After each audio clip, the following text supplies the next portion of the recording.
All right, folks, welcome back to the Property Couch podcast, and have we got an amazing episode for you today. We are talking to a guest. His name is Pete Kelly, and he's going to show you how to turn your backyard into profit, Ben. And not only that, we're going to go through a case study to show you exactly how much profit can be made. What else do we cover, Ben? Bryce, I'm ranting in what's making property news this week, where the Greens Socialist Party are at it again, and also we'll discover some first home buyers doing the wrong thing in New South Wales. What have they been caught out on, Bryce? What have they been caught out on, Ben? You got to check that out. Let's rip into the show.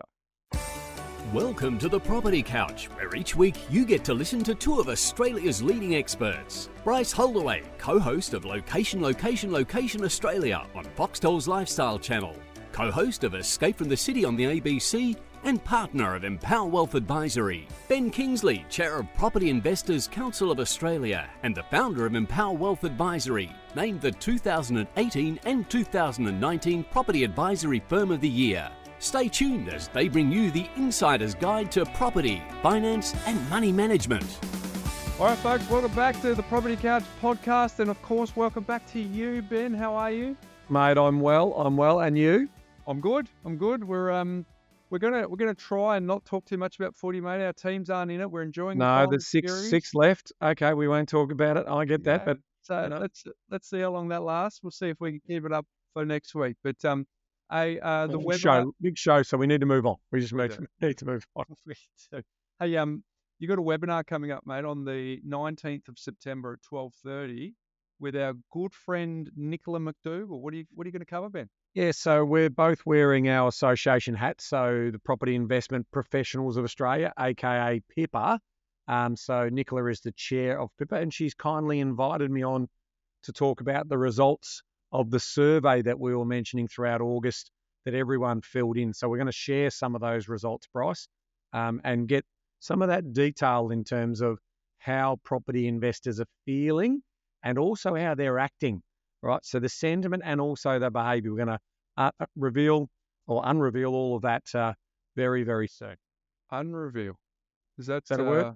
Unreveal? Were you able to unreveal it? So what it's you're saying is what I'm hearing is you and Nicola will have a webinar where you tell everyone, and then at the end you're going to press a button and unreveal it. Unreveal it all. I can see that. I'm looking forward to that. Hey, just quick shout out for the crew. I said it last week. I'll say it again this week. It's summer series time, folks. Yes. thepropertycouch.com.au/my story. Want to hear from you, please. If all of a sudden something he said it again. Yeah, we want you to unreveal your yeah, exactly. We will talk about your story on the summer series, and then we'll unreveal it back in spring. Very good. Hey, we've got an exciting guest today, Ben. We're talking property development. We're talking a situation where you might be sitting on a bit of land and you might be able to turn it into more productive and higher use of the land, Ben. That's right. A little bit more when we introduce our guest shortly. But before we get there, we're going to go to the Mindset Minute theme, Ben. I found a reel of the week, reel as in REEL. It's from the GOAT, Jim Rohn, the greatest of all time. Now, Ben, I'm probably torn. I'm not sure if Jim or Zig Ziglar. I'd probably give Jim Rohn by a whisker in my mind. Yeah, both. Who's your GOAT out of those two? Oh, look, I could listen to both of them for hours. So, I mean, to have them both of them on the planet at one point in time and have all of that recording of them, I'm just happy that they both. Who's 51? Who's 49? I think it's probably Jim. Jim, mate. It's just his voice. Have a listen to this, folks. I'll cut to it now.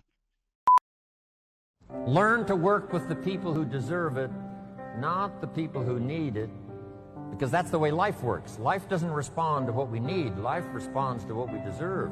It doesn't say if you need a harvest, you'll get one. It says, no, if you plant in the spring, you'll get a harvest in the fall. Reaping and harvesting belongs to the planters, not to those who need, but to those who plant. So, Ben, there's something that he said at the very end that it just caught my attention, right? He said this. Reaping and harvesting belongs to the planters, not to those who need, but to those who plant. Take a bow. Like that is the essence of the Property Couch podcast, Ben. Reaping and harvesting belongs to the planters, not to those who need, but to those who plant. So what does that mean, folks? It means if you take action, you plant a seed, at some point in the future, you are going to receive a harvest. But here's the problem with that scenario, folks. If you don't plant the seed, there's no harvest to be had. So, Because, Bryce, life doesn't respond to what we need, and that shouldn't be coming from anyone else. But as Jim says, life responds to what we deserve. And I'm all about this at the moment. This is one of my favourite sort of sayings, that you get what you deserve. You get what you deserve. If you don't put the effort in, you get the outcome of what you deserve. If you take action, you get what you deserve. folks, You know, like the politicians, we unfortunately get There what we we go. deserve. There we go. so folks, are you getting what you deserve? Have you planted any seeds? I did an earlier shout out for Summer Series. You're about to hear a catalogue of people who, Ben, have reaped or at the very least started planting. They've at Correct. the very least started planting, so they've taken some action. So there you go, folks. Said by the greatest of all time, Jim Rohn. Does that resonate? Does that for those of you that are actually the doers, that should be exciting for you. For those of you who haven't done anything yet, start planting, start dropping some seed. Now, Ben, we have a very special guest today. We are speaking to Peter Kelly. He is talking about side-by-side property development for those people who want to see the potential that lives there. Let's cut to the interview you and I recently had with Peter Kelly. All right, Ben, we've got a very special guest today on the Property Couch. We are chatting with Peter Kelly. He is the CEO and co-founder of Little Fish Property, offering property development solutions. And with over a decade of hands-on experience, Peter specializes in turning backyards into profitable outcomes. As the host of the Development Tag podcast, Peter delivers sharp insight, strategic advice, and real-world case studies from the property trenches. He also hosts the Little Fish podcast, one of Australia's top shows, showcasing extraordinary stories from high performers nationwide. When he's not talking shop or hunting the next site, you'll find him wrangling his kids or enjoying a cold VB. Welcome to the Property Couch, Peter.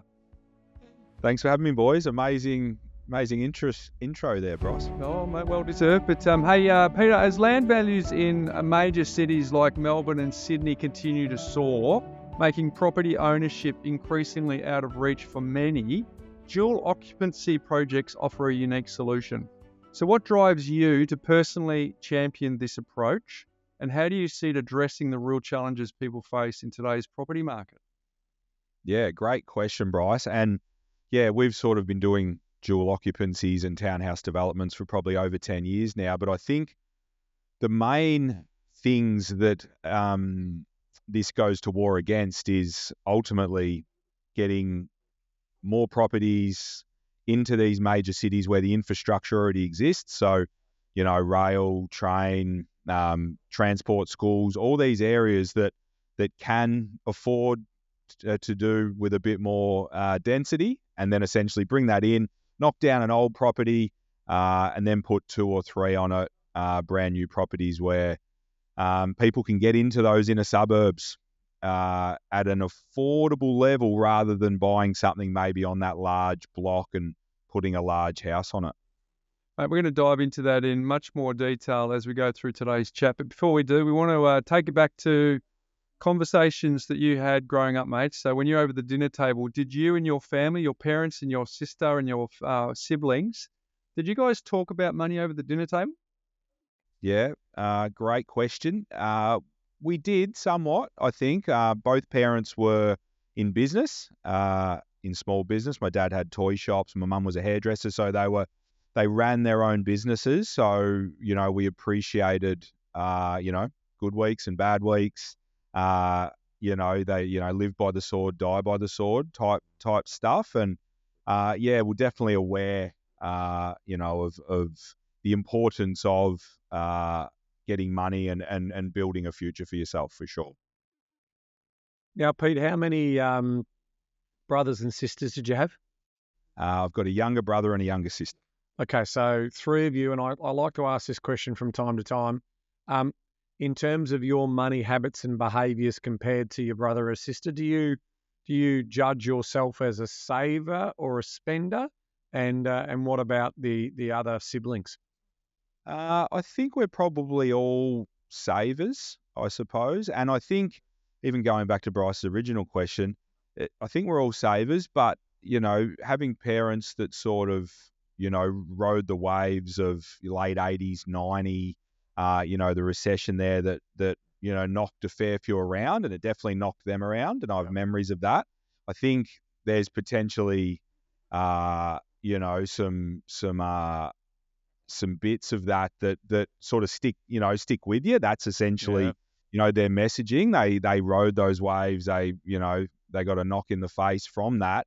And then I think that potentially turned that generation a little bit cautious, I suppose. And then nearly from then, things go on a reasonable ride, and have, supported people having a crack, which I know is a message that you guys, I guess, believe in.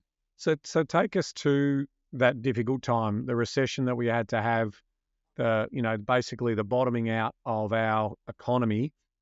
To your point, rebuild it, make it more productive, make it more dynamic, opening up global markets, the whole thing.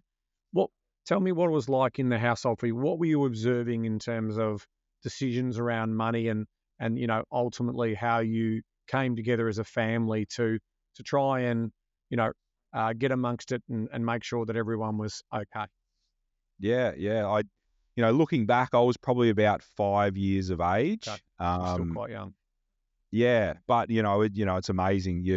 Even at that age, there's certain things you remember, and they're probably things that get stamped in your memory. A lot of things don't. Some do. Probably for the reasons of appreciating, even at that age, the importance of what was happening. But we lived in Melbourne. Essentially, when that happened, we moved to regional Victoria up in Wangaratta.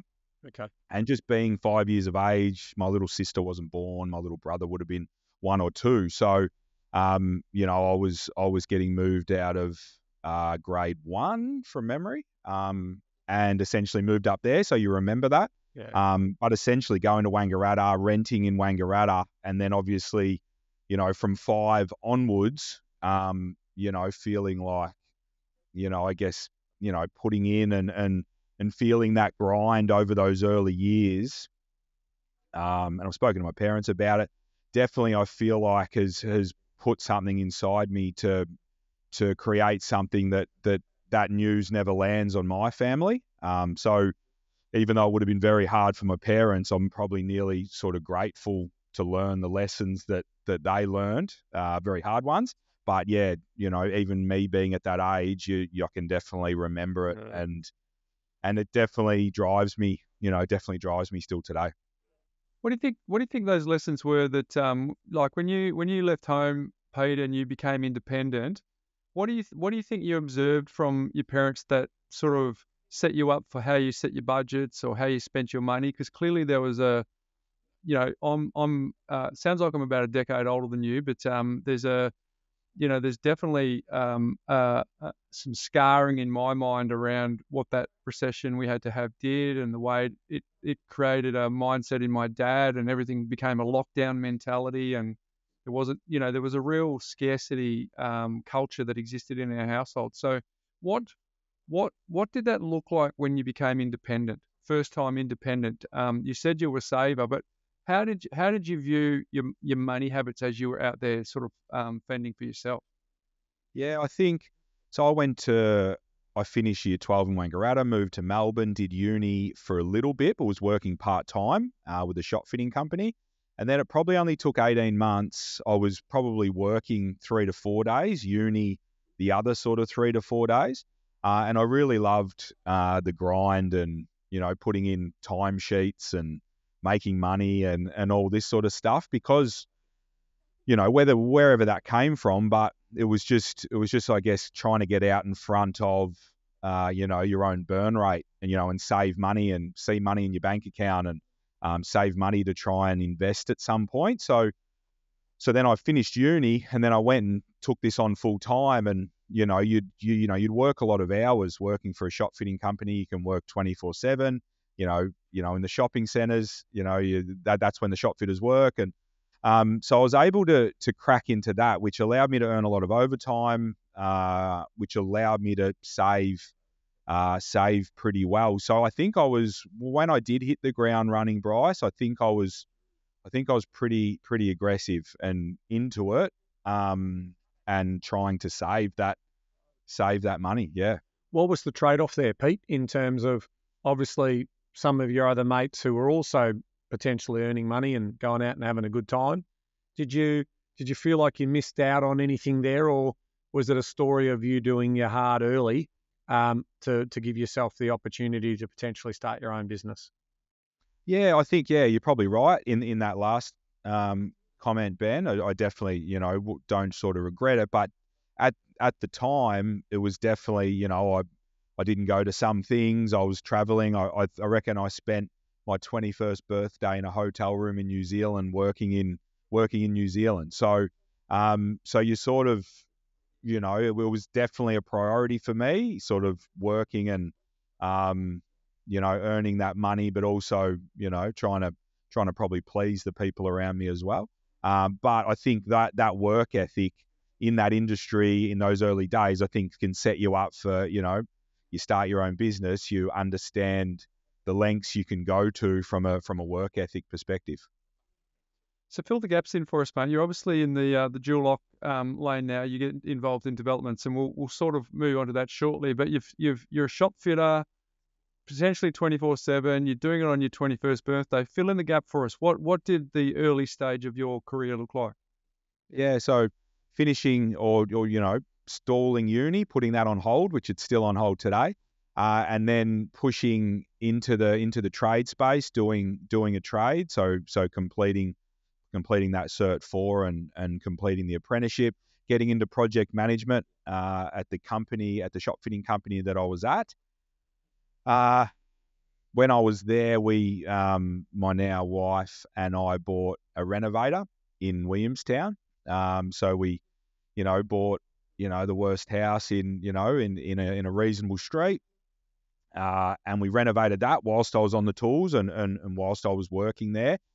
And then once we finished that, it was a long process. It was a very good process, lots of learnings and that sort of stuff. I got to that point and thought to myself, I didn't want to be on the tools forever. I really did like property. I remember walking the streets of Williamstown with Gemma and sort of saying, I want to do property. I'm walking past these houses, I love the land size. I love what they are, what they might have sold for, what they may sell for in the future. All these sorts of things. I just loved all that. So then I got into real estate.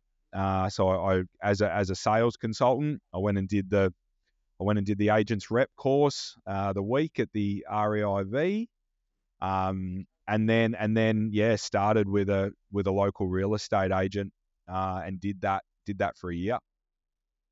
What did you learn from that experience, Pete? Obviously, like what I've picked up so far is you're a hard worker. You're obviously trying to please.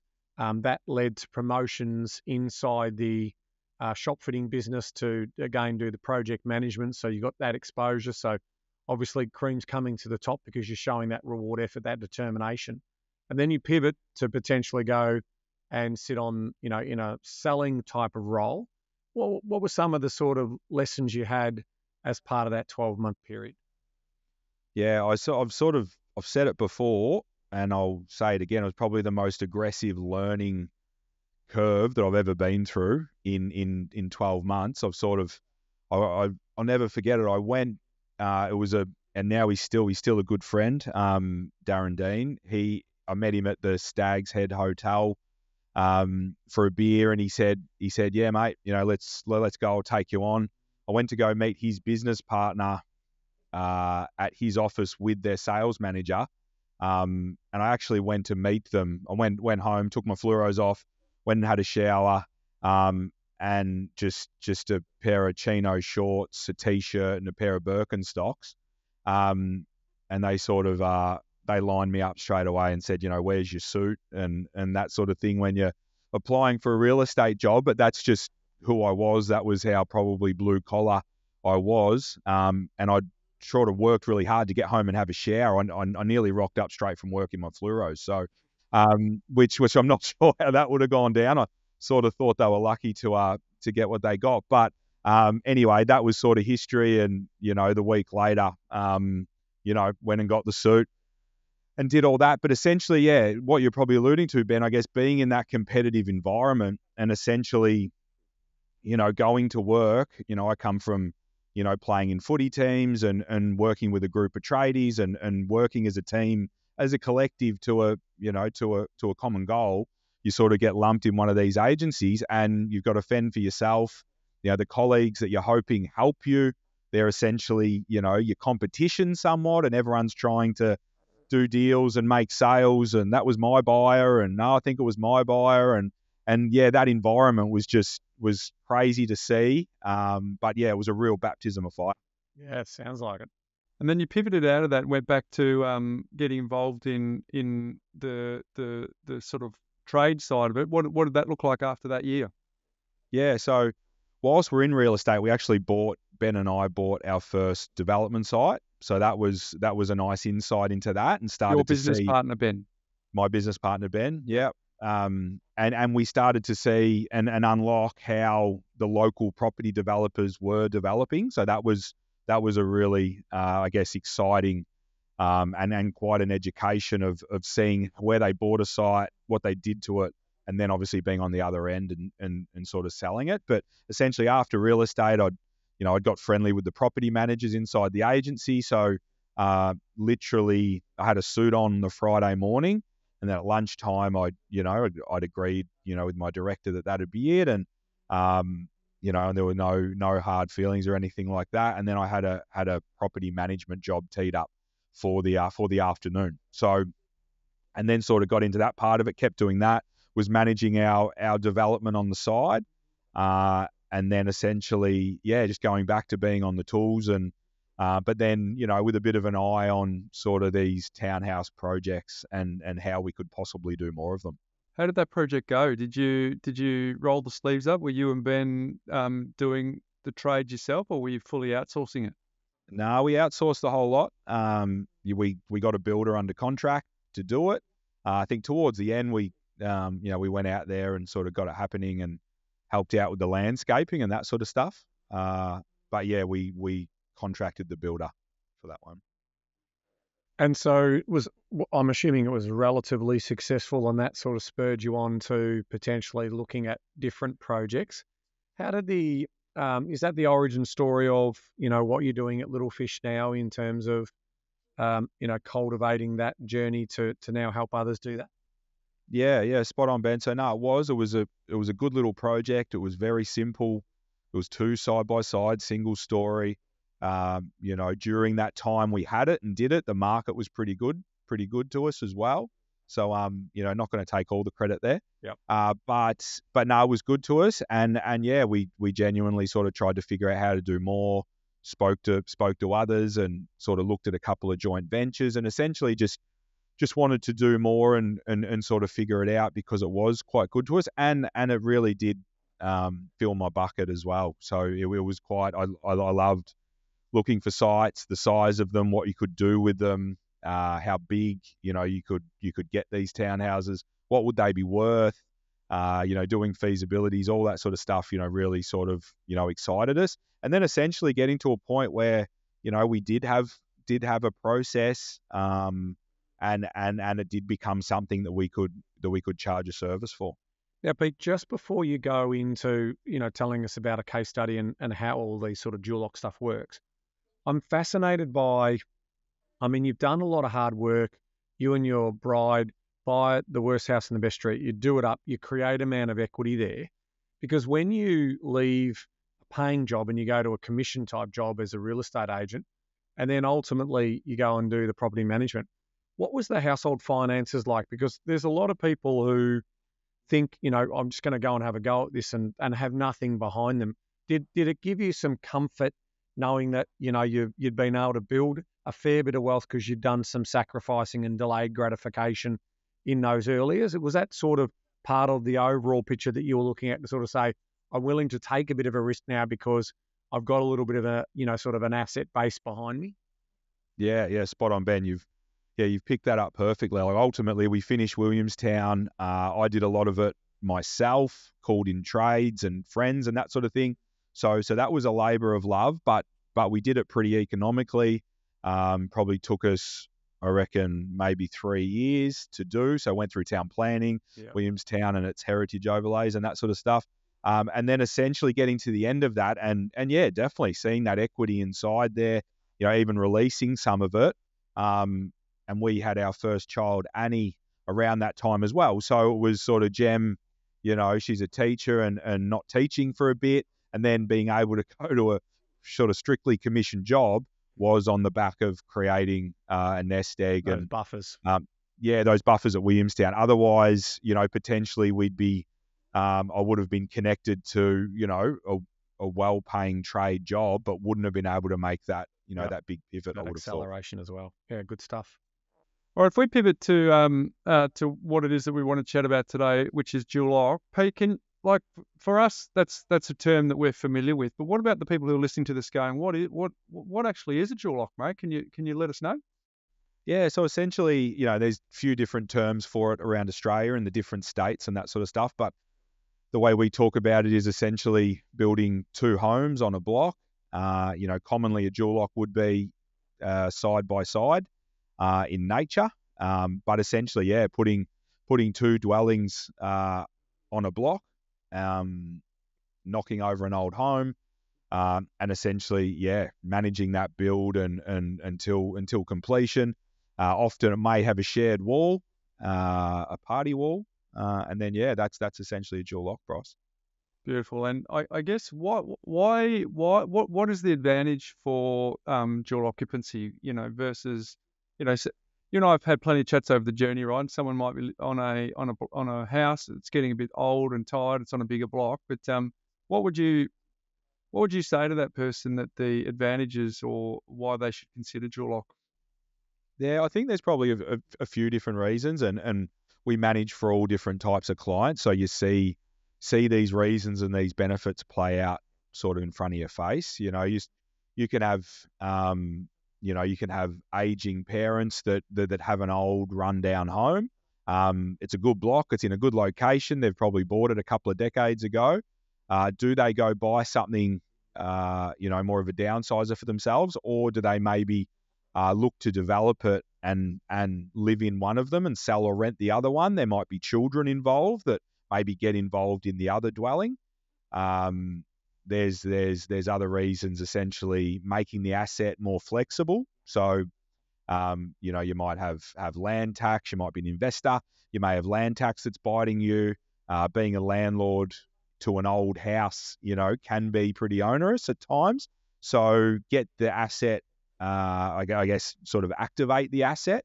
So essentially, put the dual occ on it. You might sell one to pay down the development costs that you did incur during it, but then essentially being left with a brand new townhouse that is essentially providing a stronger yield than that old dwelling. So there are a couple of the benefits. So Pete, we've talked on our pod before, and we're trying to educate our community about purpose and its highest purpose. I mean, you talk about highest and best use.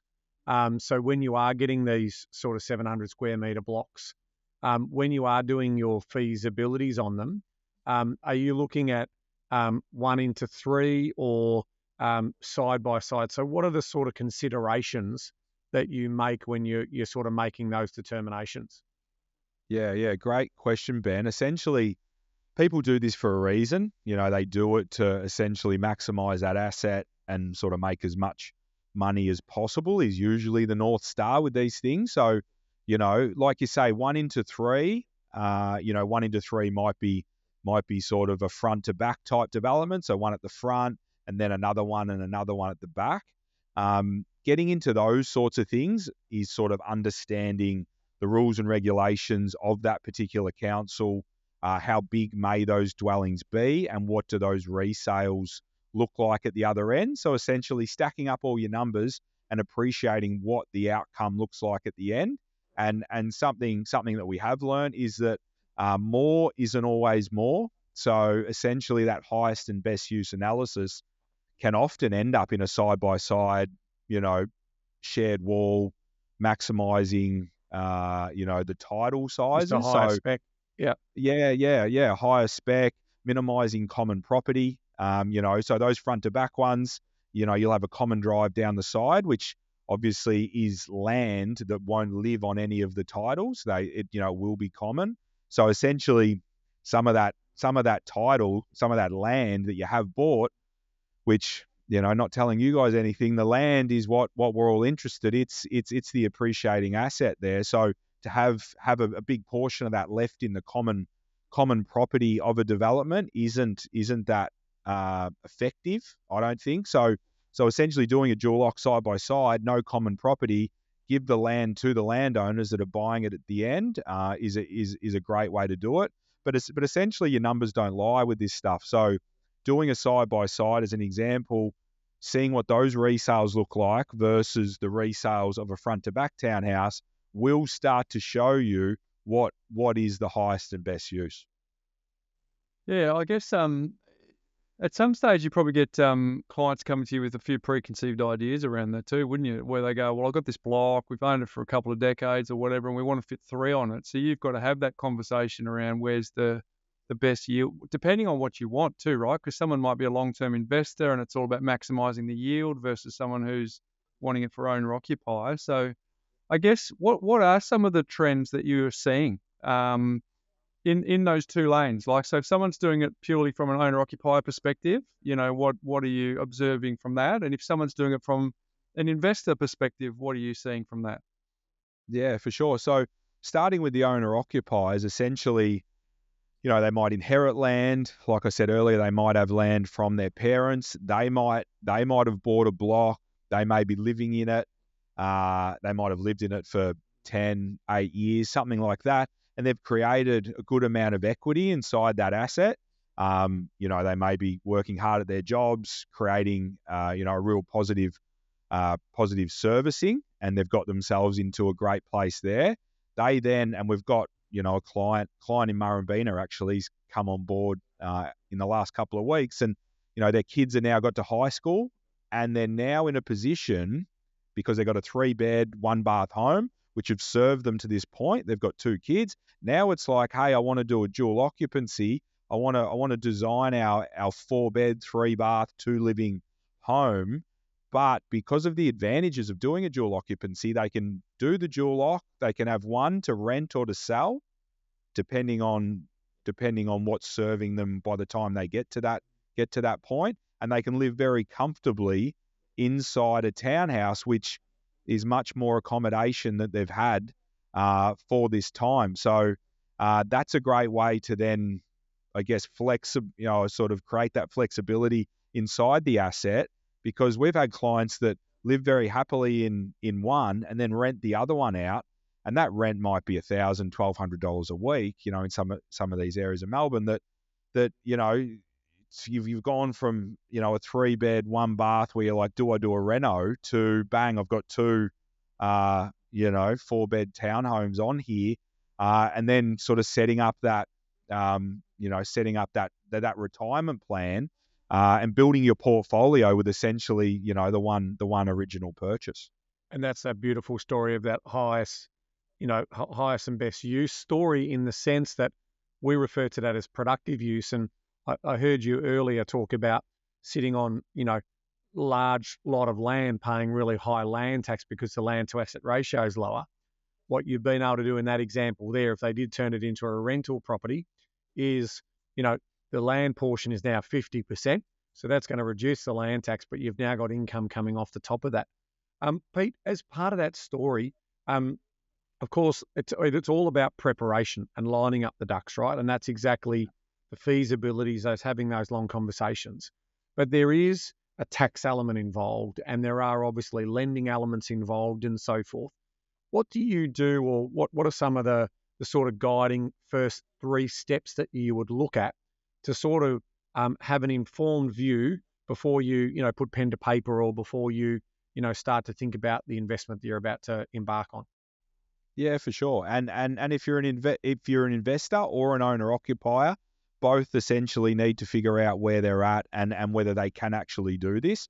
But from an owner occupier point of view, Like I said, a great model is if you've owned your block for a little bit, and plenty of people do it. They contemplate a renovation or a new build or a dual occupancy, but essentially sitting with your broker and going, okay, how much equity do I have? What does my servicing look like? How much is all this going to cost? And making sure you're in a strong position to do it. Now, this is something that's not for everyone. No. It's definitely something potentially you can aspire to. But like you said, Ben, it's all about preparation. So the success stories we see are the people that have bought the land, they've had it for a bit, they've worked on their serviceability. They might even have a couple of these, Ben and Bryce, which I know, you guys sing to that a lot, is essentially, stacking your portfolio and getting to a point where your equity, is quite strong, your serviceability is high. So a broker looks at you and says, hey, you can actually do this. And essentially, getting some buffer in place there as well, because, even though this isn't, really crazy, risky development, it's still a pill that you're going to need to swallow, and it's still something that you will need to make sure you've got some contingency plugged in, and you are sort of happy to bowl through a couple of brick walls and, work through some headaches that might arise. You kind of have an opportunity to. We talk about the bank of mum and dad, but this also can be the resource of mum and dad, really, isn't it? Because would you get many situations where the parents say, we've got the land, but we can't afford to get the mortgage, and the kids might go, well, we're young and energetic, and we've got the serviceability, but we don't have the equity. So it can be another way that parents can help their kids get on the ladder if they can stand living next door to each other. Yeah, no, for sure. Well, then you get babysitters, for life, Bryce. So that can work out well. But no, you're spot on. And the bank of mum and dad doesn't always need to be a massive, money and, talk about inheritance and early inheritance and all this sort of stuff. If that block of land's there and, the parents bought it, decades ago, where it was probably just a modest block of land, now it's a very sought after development site, it can definitely work where they come together, and essentially, help each other get through a development. Have your parents in sort of a purposefully built townhouse, which might have master on ground and these sorts of things that can really help them into their later years. And then obviously the kids next door, and, work together and to essentially, get the kids in the nice suburb, but get the parents in a property that's going to serve them into their later years. Now, Pete, do you have an opinion on these types of, obviously the parents siblings model? You've done a couple of those, but what about the sort of two mates, or the person who's bringing the land and the other one who's bringing the finance and, the legalities and, that going pear-shaped and so forth? Do you have any views on those as good ideas, or what are sort of the best ways to prevent, those types of deals going sour? Yeah, for sure. And I think definitely, having your lawyers involved and sort of guiding you down that path to essentially draw up those agreements for that rainy day. Lawyers are very much required, but I love putting their big documents in the bottom drawer and sort of getting on with it. But you do need to have those things in place. Yep. Essentially, we've done it for sisters and brothers-in-laws that essentially come together. And this is sort of one of the advantages of doing a dual occupancy, means that if you are doing two and there are two investors, essentially, yep, you get to the end and you get one each. So instead of, I guess, coming together in an investment way that it is hard to sort of exit it if someone wants to exit a bit early, or if it was a long-term play that one of the parties sort of thinks, we've sort of changed our mind, things can go a bit south. It is a nice way of saying, hey, you'll get one each. You get to the end and here's one each. You both own a title each, and essentially you can do with it what you want. So it does make sense from sort of a practical and logistical standpoint. But essentially, if you're going to do this with someone, just make sure everything's aligned. Yeah. Your goals are aligned. You're both very capable. And essentially, essentially you're getting into business with them. So making sure everything stacks up, but it does help. The exit on these things does help from that point of view, teaming up with someone.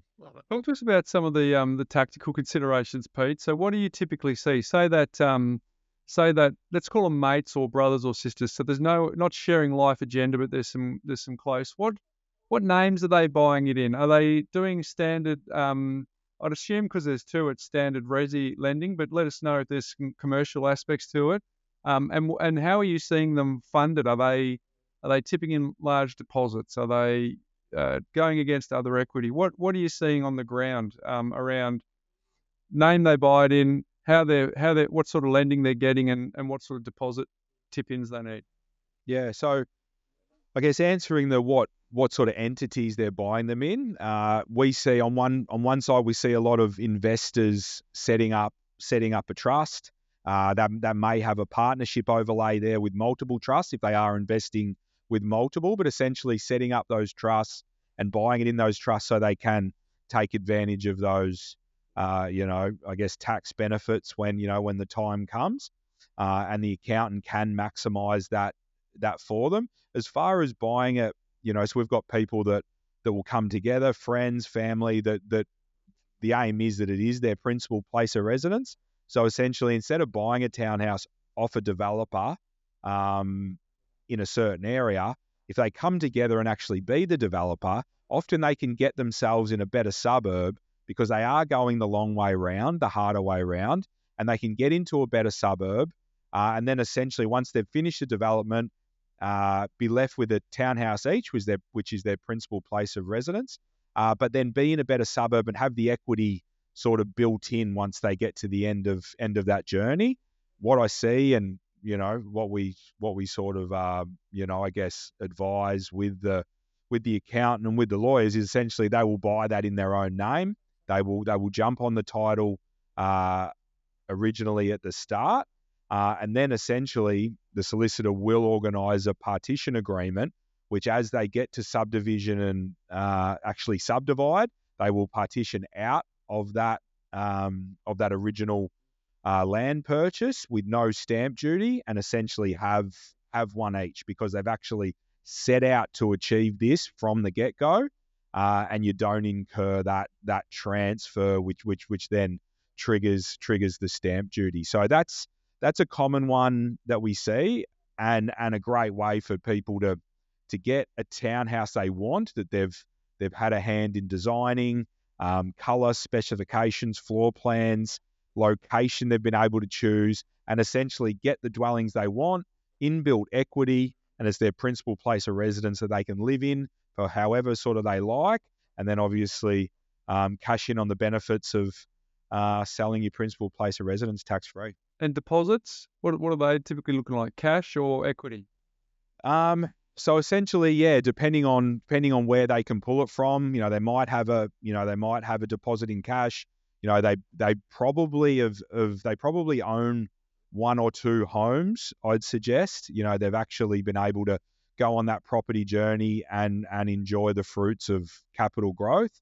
Essentially, pull that equity, put it down. What we see is the more the better. Like anything, when you can sort of have that friendly LVR, it definitely sets you up, in good space. And that's the thing. And when people are coming together and they are pulling equity out of an existing asset, hopefully they can put together somewhat of a good, a really strong, I guess, deposit. So when it does come time to build, that it's not that big of a stretch to I guess to throw money in to support the lending that they're going to receive. So what you guys would see in the the standard resi stuff, buy and hold, I guess 80-20 is a common sort of number.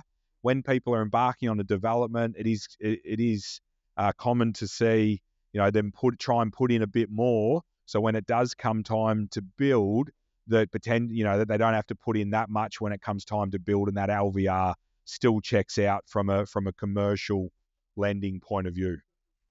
Now, Pete, you were talking earlier about the ability to potentially move into better locations. Can you give us a bit of an idea in terms of mastering site selection? So what are the sort of things that we should be looking for in a very sort of fundamental way? Yeah, so you guys fall, across property, and a lot of those, a lot of it has overlap, so we look for orientation, we look for, what street it is, what suburb it is, what are we in walking distance to? Have we got trains? Have we got, prominent school zones? Have we got parks? Have we got villages? All these sorts of things go into that early due diligence and sort of feasibility stage, which then helps us, I guess, make a decision.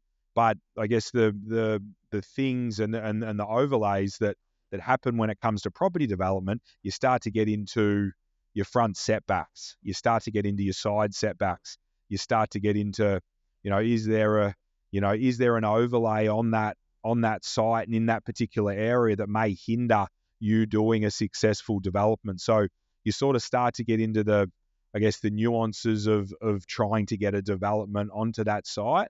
And then it comes down to how, right into the detail. And it's super important that people can get this right before they purchase, figuring out exactly how big will these dwellings be, because that will have a huge impact on your resale numbers.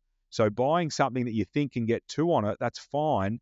But the difference between a 2-bed, 3-bed, 4-bed, it's all gonna come home to roost when you're there at the end and looking to get the resales to make it a successful development. So it is super important that getting into this, you have got definitely some trusted people in your corner, from potentially a town planner, a designer. These are the type of people that will tell you what you can and can't do.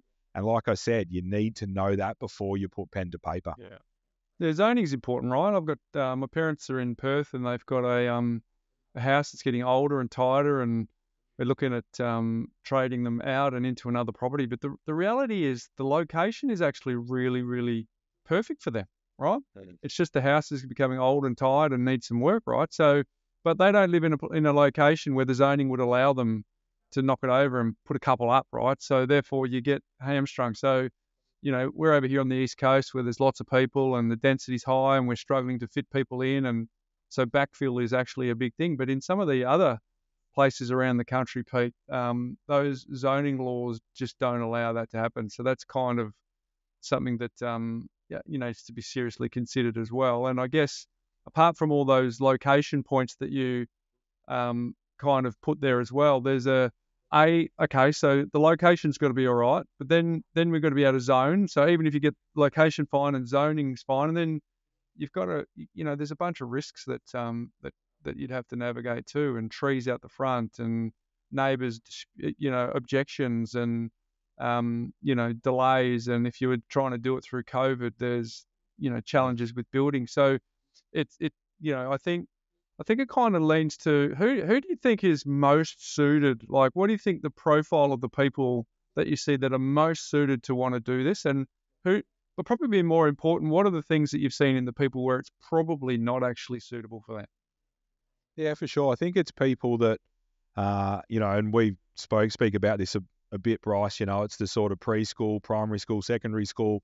It's definitely people that have got a bit of a hunger for this, and even, curiosity for it. I think, some people, maybe an unconscious bias in them somewhere. They are definitely happy to stack a few properties, get that passive income and live that type of life. And that's totally fine. And definitely see people that I don't think this would suit.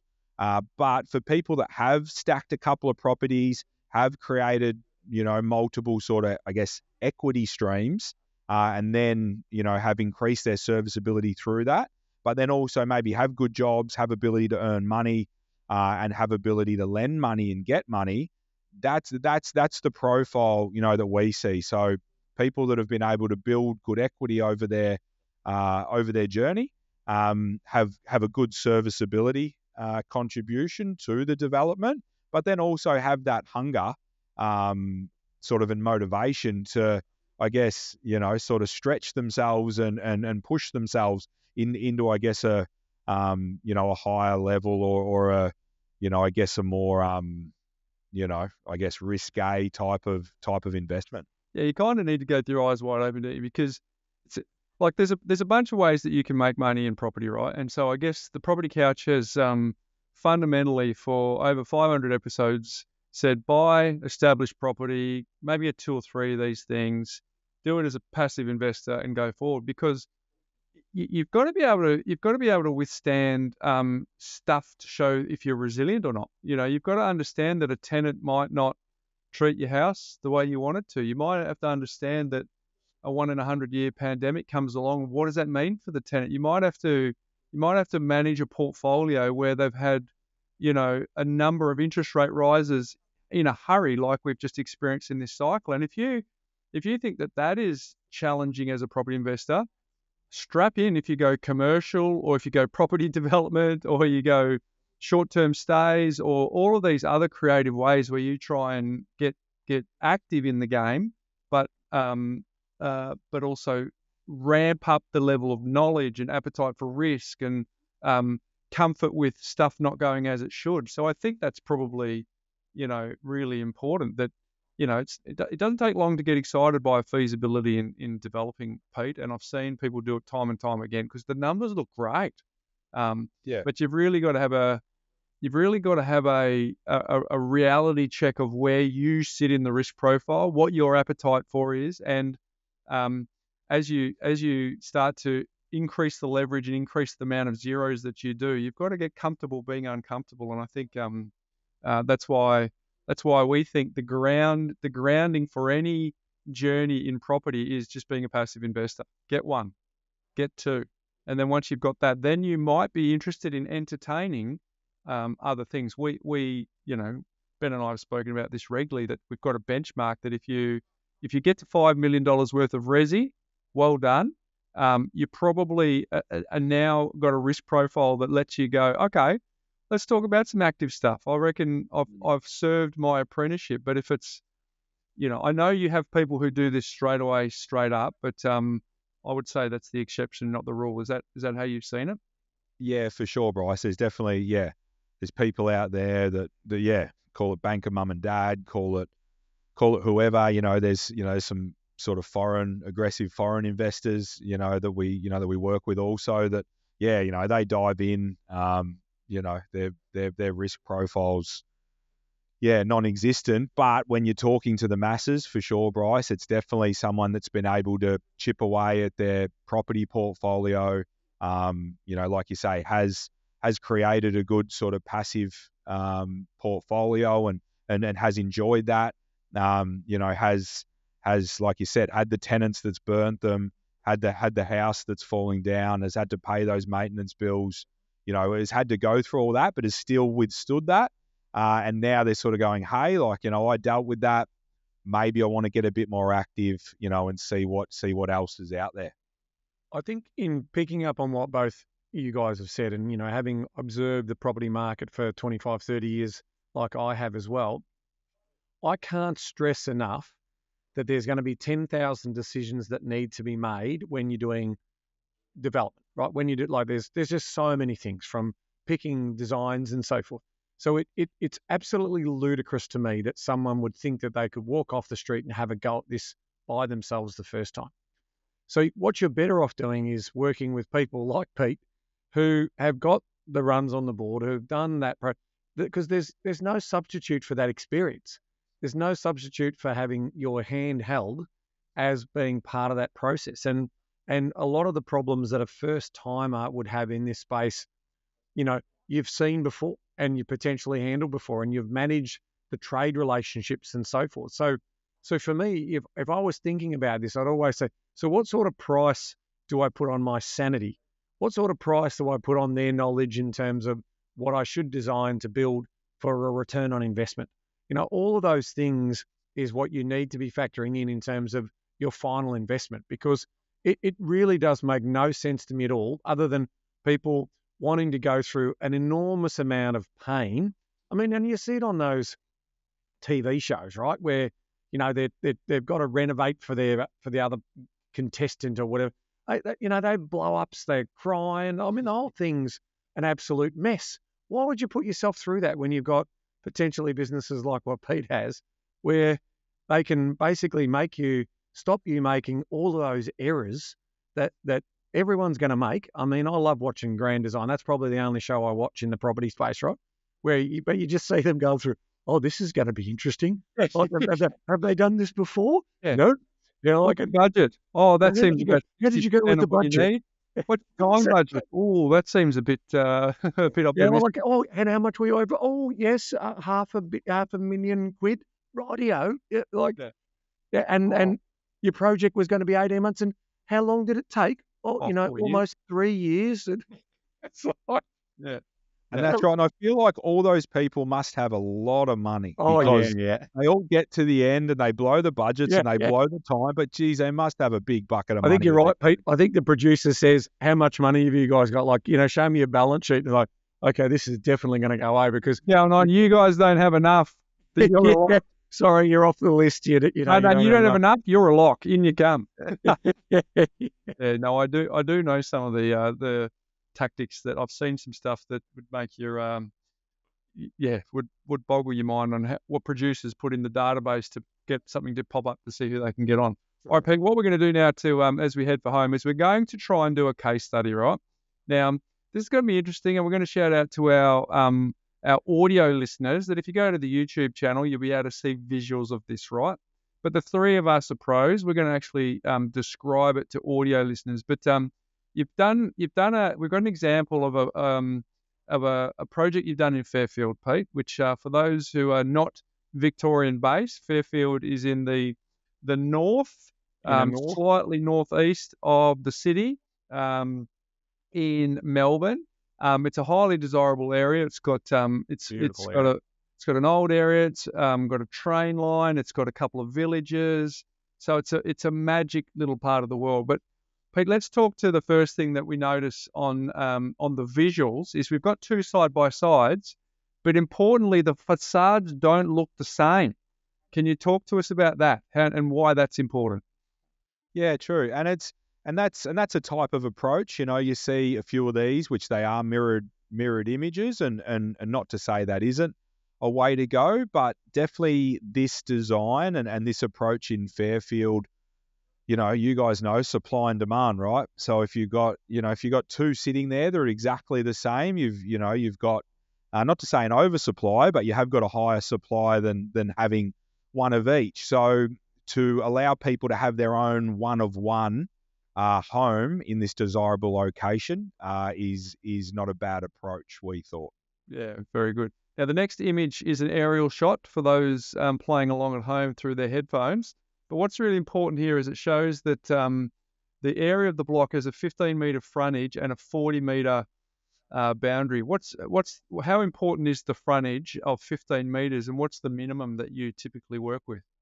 Yeah, great. So, getting down right to the minimum when you've got right-of-way access out the back, we've done them in sort of 10, 11 metres of frontage when you can get your car parking out the back. But typically sort of, 15 to 17, is fantastic.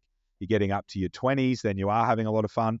But essentially, 15 to 16 is not a bad way to go.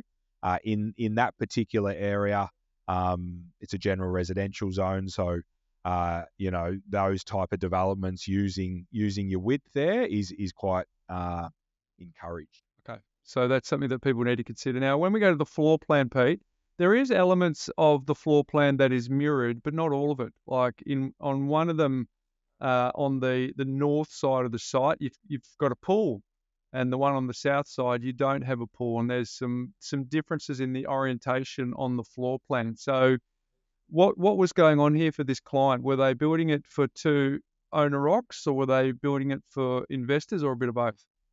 Yeah, so no, strictly investors, these guys.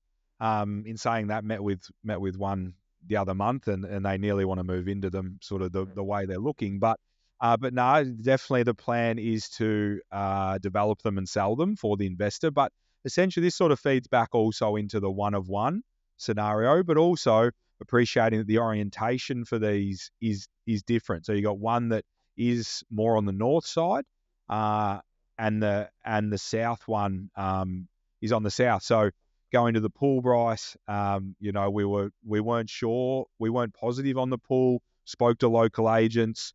Our comparable sales, some of them had a pool, some of them didn't. We decided to hedge our bets, and essentially one pool, one bigger backyard. So, some people appreciate the pool. Obviously, we live in Melbourne, so, I'm a pool. That's right. I'm a pool type of guy myself. But in saying that, not everyone is, and some people would appreciate the patch of grass to have a kick of the footy and that sort of stuff. So we hedged our bets there, and hopefully we find a buyer that's dead set on a pool and one that's keen on the backyard. Gotcha. All right. Well, let's go to the numbers on this as we wrap this up. So I'll rattle off some numbers here, Pete, and then we could maybe talk to it. But purchase price was 2.125 million. Yes. Stamp duty and all the legal adjustments was just under 120.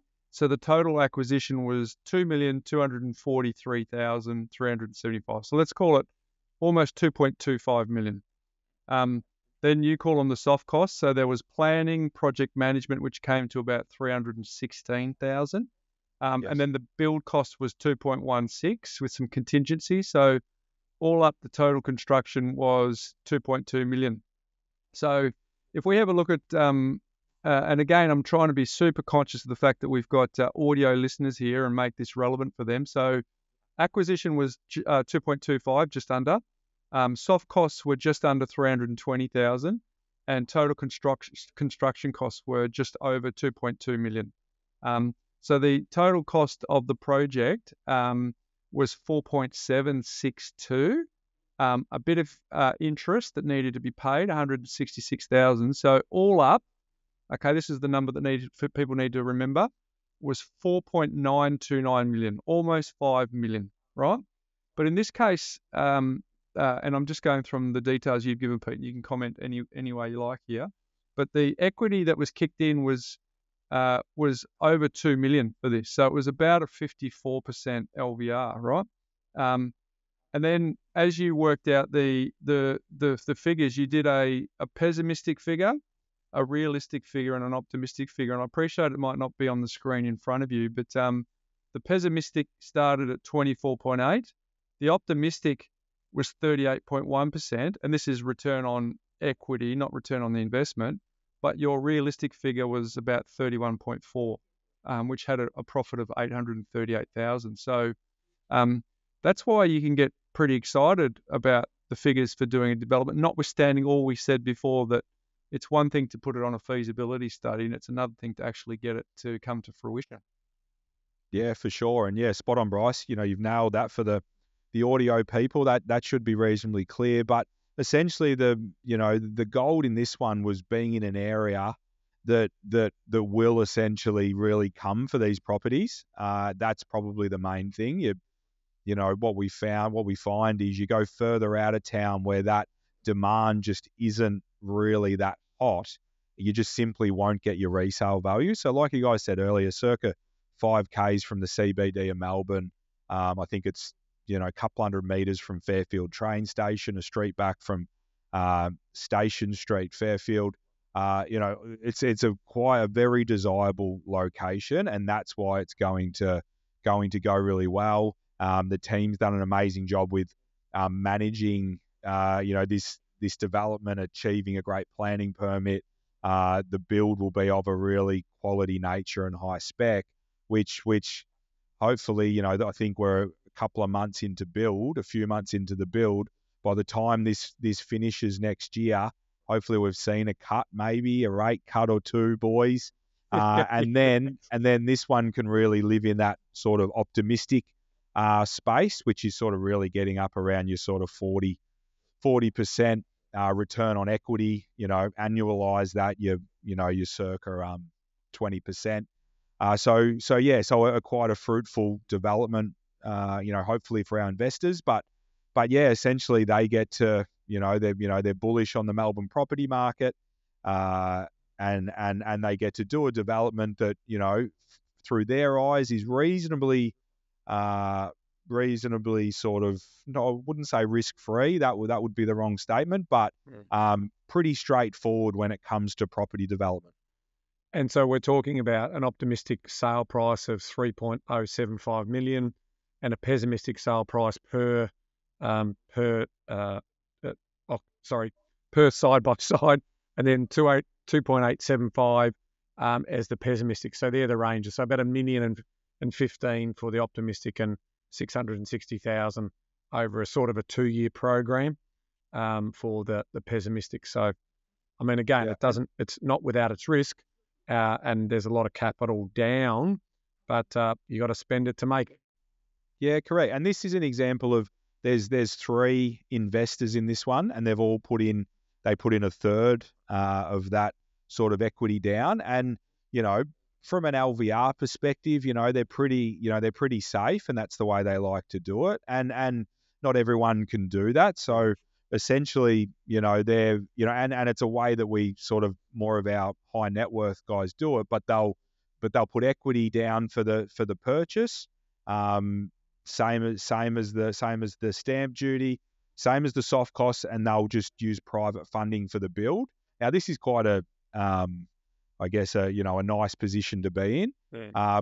But we've got clients that might do jobs like this that their loan to value ratio is less than that sort of, I think, 56% equity down. So, and they might have more people involved. So, you might have group of 5 people that have pooled their money doing a development like this, and essentially all trying to chase, circa 20% per annum on their equity. So lots of different ways to spin it, depending on your appetite and whether you're ready for something like this or not. But yeah, the advice is just if you are looking at doing it, make sure you cross your T's, dot your I's, do your due diligence, do your feasibility, make sure you know your numbers, get help where you need it, but then get into it where you're in a strong enough financial position to do it while sleeping at night.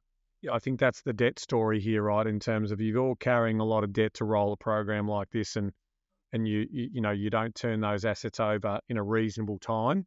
That margin can evaporate relatively quickly. So I think there is a message in there for those who are beginners in this sort of space and think that they know what they're talking about. That's why you need to sit down with someone like Peter to go through that process and understand the what if scenarios attached to that.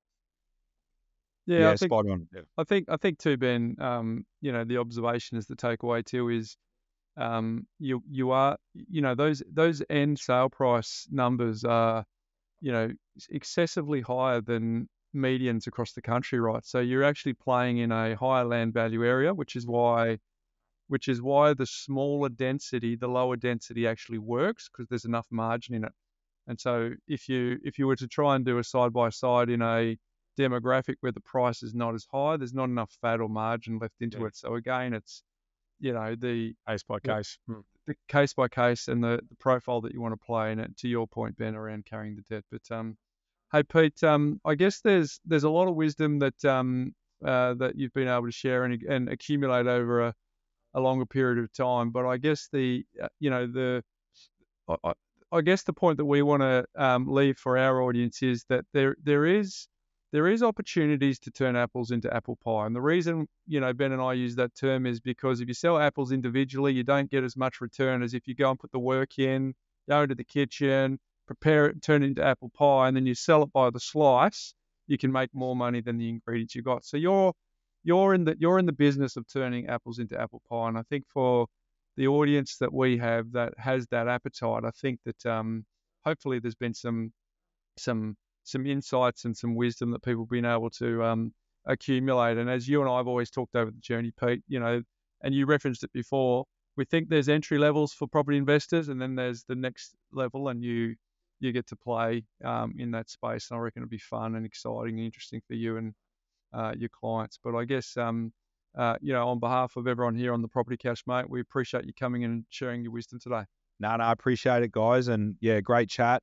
And exactly what you said, Bryce, it's there's sort of levels to this, and you got to figure out where you sit. But yeah, like anything, never rush in, do your due diligence, educate yourself up, figure out where all the risks are, and then make an educated decision.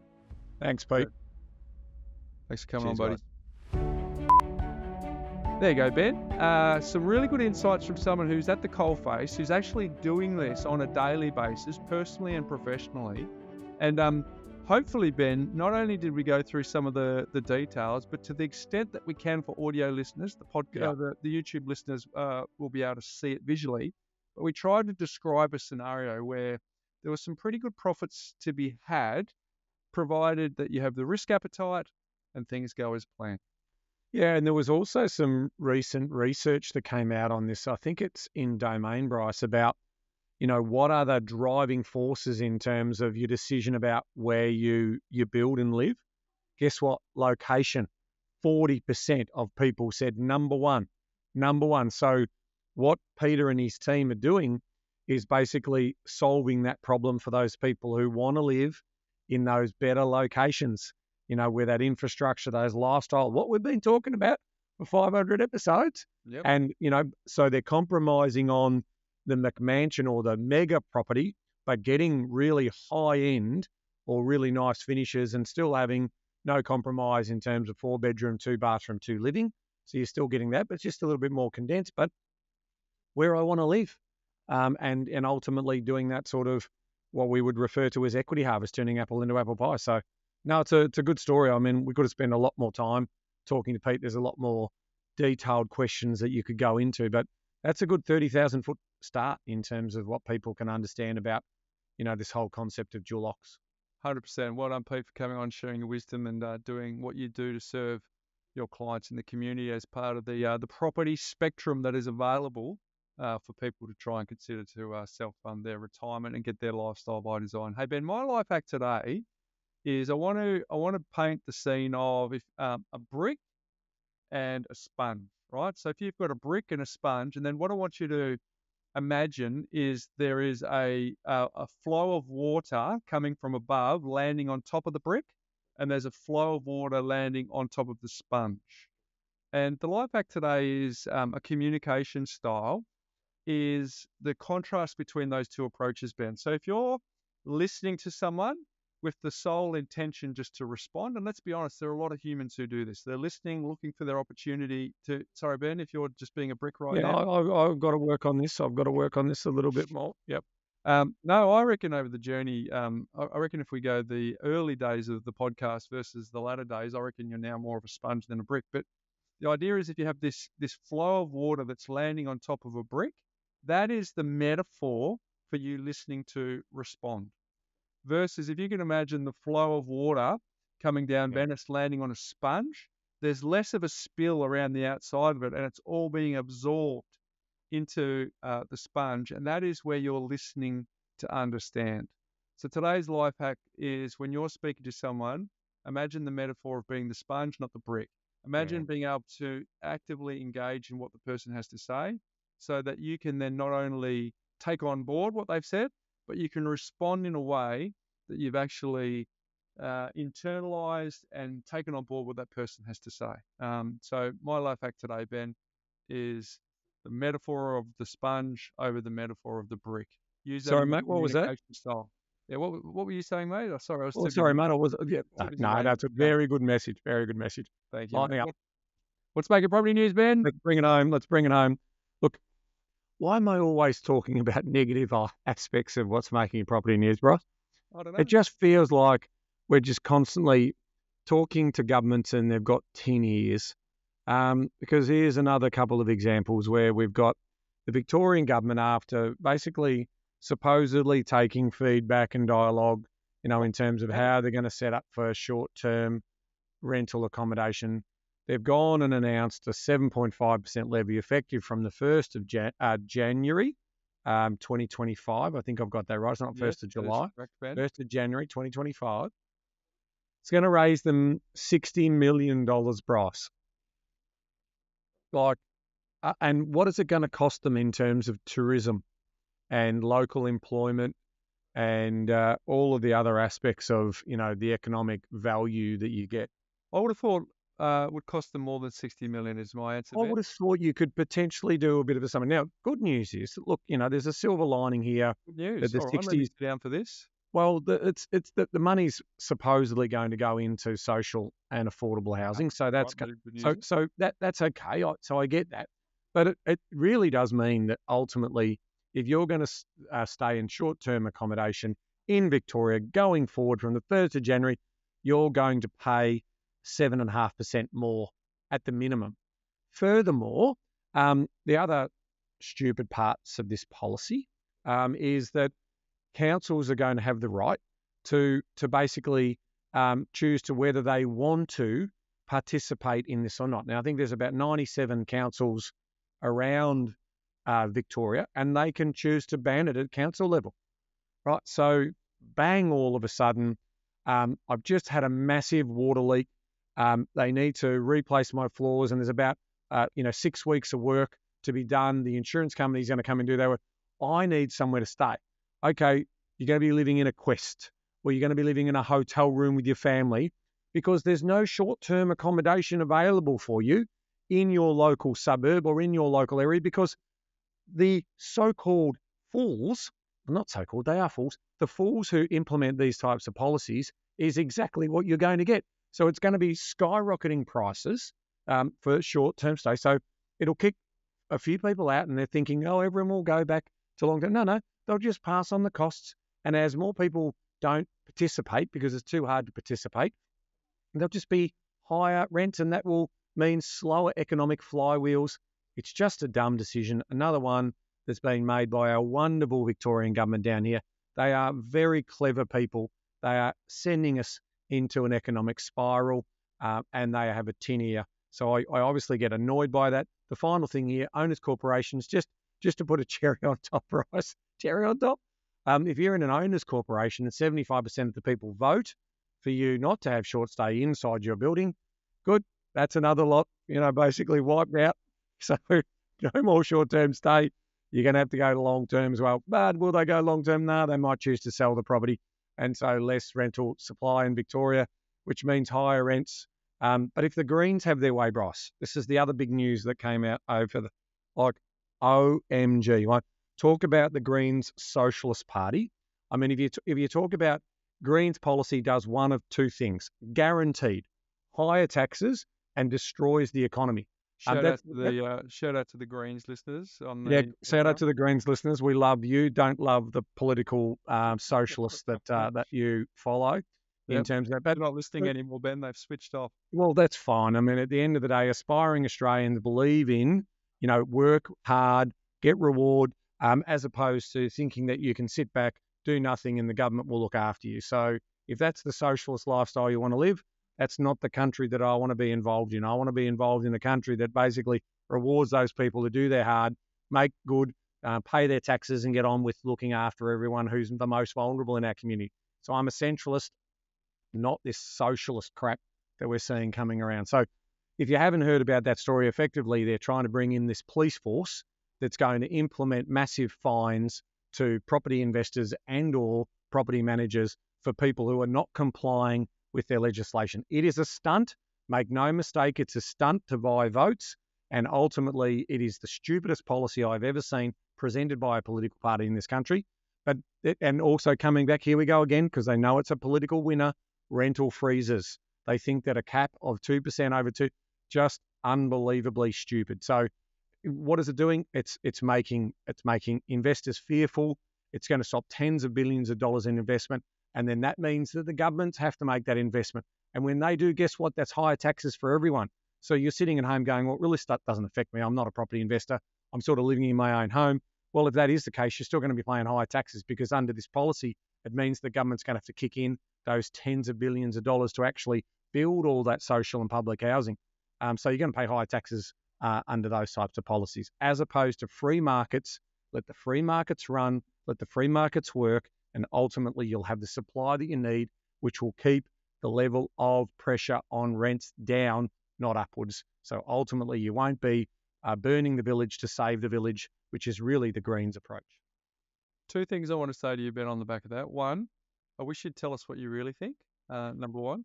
And number two, Hey, look, Victoria doesn't need any any help to discourage people to come here. The weather does a good enough job, Ben. Yes, it So does.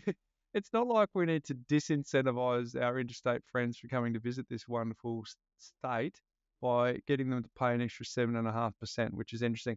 Hey, before we go, one other thing, Ben, you want to talk about is the New South Wales government having a little look at first home buyer eligibility.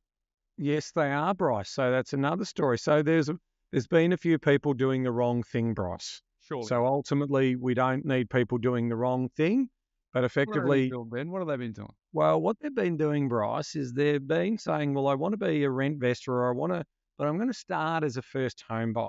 And so ultimately, I'm going to Sounds commit good to buying a property as my first home. That's okay. Yeah. And I'm going to get the grants and also the stamp duty concessions Grey area. in New South Wales, which is fine because I'm moving in, Bryce. Yeah. And then Move in, do you? and I've got to move in, and there's a certain amount of time that I need to stay. And when I stay, I'll stay all of that period of time, and that's it. If my circumstances change and then ultimately I do move out, no problems. But what have these people been doing, Bryce? There's $9 million. I reckon they've been fiddling the books, Ben. They have. There's $9 million because what they didn't realise is that government associations can now data match. And so when they hear of stories of people who then move out and then get secret renters moving in, but they don't change the utility bills, thinking that they won't be caught, but then they go and do their tax returns and they've got income coming in from that same property and they got a rent, they claim their rates notice as part of that deductible. So there is a cross match of data that's going on here, and that's finding all these people, Bryce, who have done the wrong thing. So good news is the vast majority of people, some odd 33,000 people. The other one is the rental bonds. So they register a rental bond against the address of that property. That's not them. They're thinking no one's going to know about this. No, rental bond and so they're matching data. And there's about 718 investigations that have occurred over the last year, and they've recovered $9.44 million worth of state revenue that should have been paid if you've done the wrong thing.